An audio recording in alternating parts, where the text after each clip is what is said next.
Bueno, como les decía, vamos a ir al tema específico de esta reunión. Yo quiero saber, nuestro presidente del Instituto de Cultura, por supuesto tiene memoria como la tenemos todos, pero yo quiero irme a esa memoria de criatura. Algunos me dicen, yo me acuerdo cuando tenía 10 años. Oh, qué mala memoria. Y otros, bueno, yo me acuerdo antes de ir al colegio primario que hice un escándalo bárbaro cuando fui a entrar a primer grado. Y nuestro presidente de Cultura, ¿desde cuándo tiene? Desde siempre, soy muy memorioso.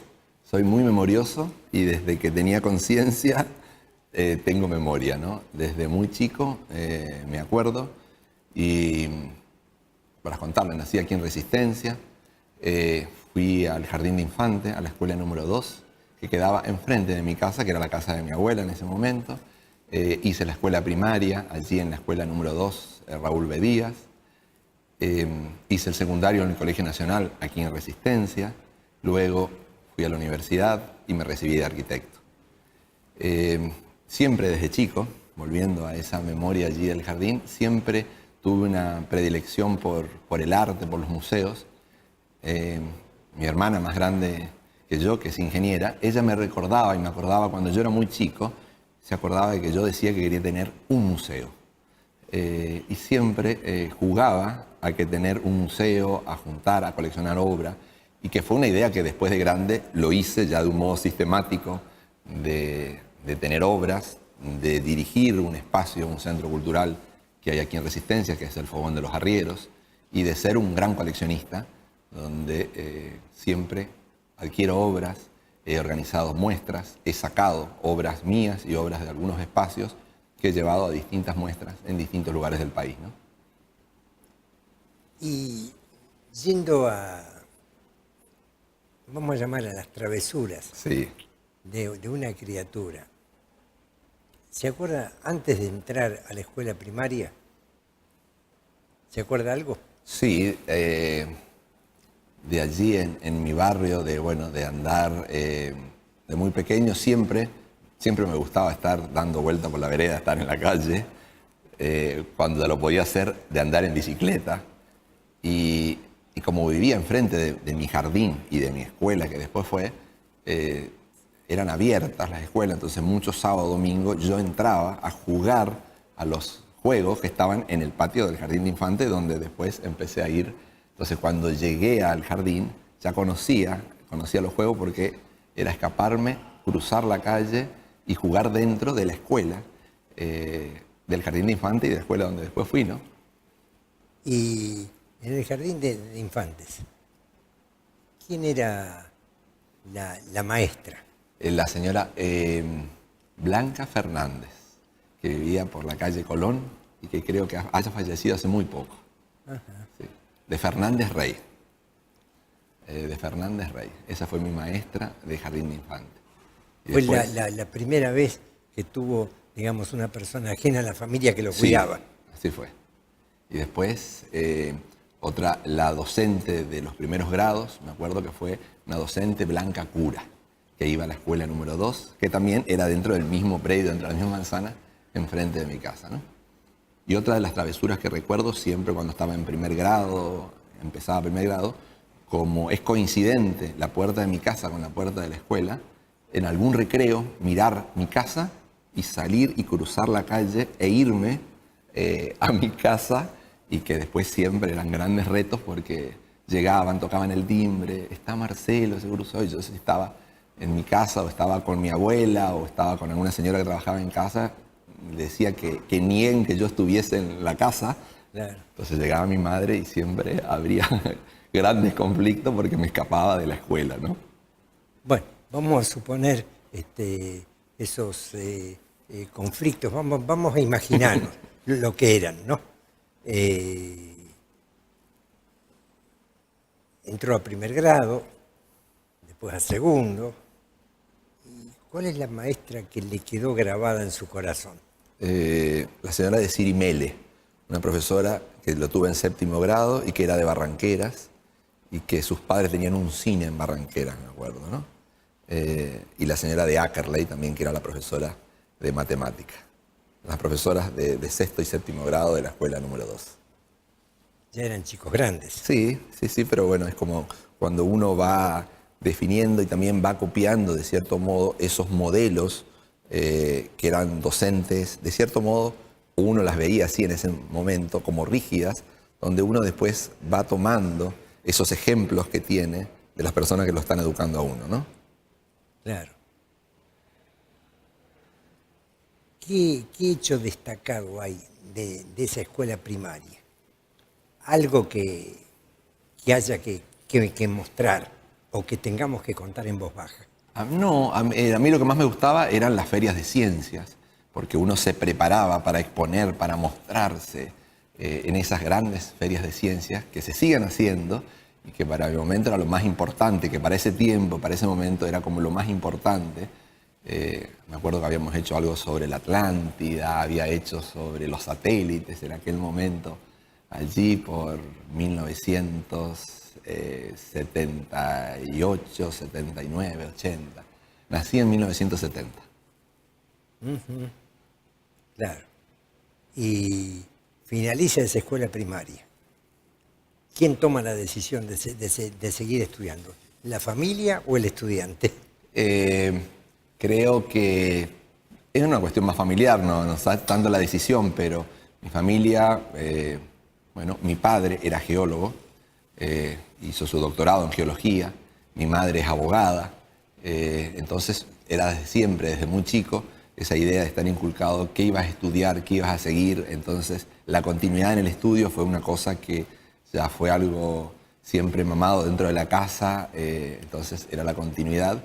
Y como tenía una hermana más grande, ella iba al Colegio Nacional, por lo tanto, yo continué el colegio secundario allí en el Colegio Nacional de José María Paz. ¿Cómo fue el primer año? Como todo alumno que pasa de la primaria a la secundaria, creo que es un desafío, porque es uno como sentirse grande, con otras responsabilidades, el empezar a ir solo. Antes, como decía, estaba puerta con puerta, desde muy chico me escapaba de la escuela y cruzaba a mi casa, ya era un desafío ir, me quedaba un poco de cuadras, un poco más lejos, ir al colegio solo, entonces el primer desafío de poder desenvolverse dentro de la ciudad, con otros controles, con otras ideas, donde pasa a depender de uno el comportarse, ¿no? el salir dentro de la ciudad, ¿no? Pero, por supuesto, algo que es muy lindo, el recuerdo más lindo hasta el día de hoy con los amigos de la primaria, con los amigos de la secundaria, seguimos teniendo contacto, grupos de WhatsApp al día de hoy, y donde realmente se ha formado un grupo que nos mantenemos a través del tiempo, y con algunos hubo amigos específicos aquí de Resistencia. Diego Levinson, un amigo, una familia de Resistencia, donde con él he hecho el jardín de infante, toda la escuela primaria, toda la escuela secundaria y la universidad. Roxana Cerruti, otra amiga, también colega arquitecta, he hecho el mismo caso, que hemos ido desde jardín de infante, todos los ciclos de la educación, hasta egresar de la universidad, aquí de la Universidad Nacional Nordeste, la Facultad de Arquitectura, juntos recibiéndonos de arquitectos. Así que tengo amigos que son amigos realmente, que uno puede decir amigos de toda la vida, ¿no? Sí, pero las travesuras del colegio secundario Sí. no las hacía en la universidad. No. Y yo quiero saber ese camino irregular que hizo.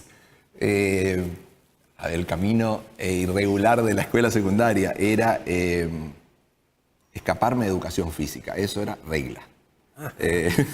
Dar el presente con el profesor Marcos Oicochea, recuerdo muy bien, y de no ir a gimnasia. Después, ya cuando a veces a la tarde íbamos, era un sistema que era el sistema educativo del Plan 13, donde teníamos materias de tarde, era bachiller, pero con orientación en contabilidad, en electromecánica, ir a la tarde, y como había aprendido a manejar desde muy chico, en quinto año, por ahí alguna vez, ir en el auto y escaparnos y no ir a clases, ¿no? Ah, también. También. Pero siempre con que ahora uno lo mide en el tiempo, decía, bueno, que puede resultar una imprudencia, pero sin malicia, sin maldad, con un grupo de amigos, de salir para ir a una casa, para juntarse, o ir justamente a la casa de este amigo que comentaba, Diego Levinson, que vivía enfrente del Colegio Nacional. Entonces era cruzar la calle para ir enfrente.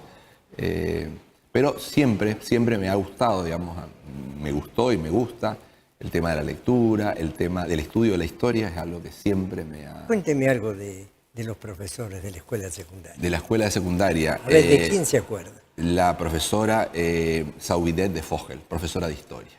¿Sí? Margarita Sauvidet de Fogel.